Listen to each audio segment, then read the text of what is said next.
पुरै कोटेश्वर सिल भइसकेको छ आज पुरै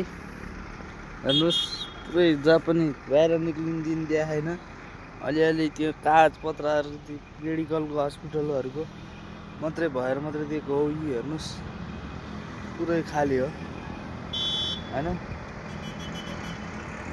भर्खर चाहिँ बसहरू कताबाट लिएर आउँदैछ 10-12 छ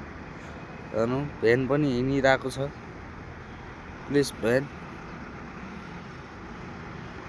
भन्ला फेरि आर्मी भ्यान हो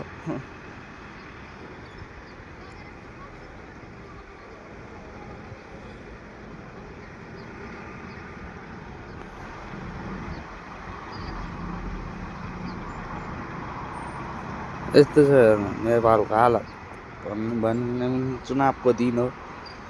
पुरै चेकिङ हुन्छ हाम्रो नेपालको झन्डा फहराएर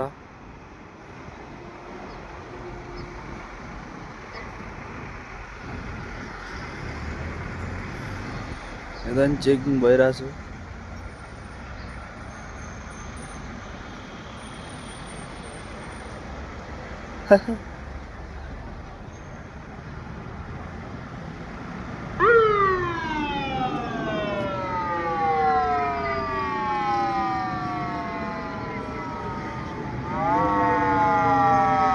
बोस भने चाहिँ यस्तो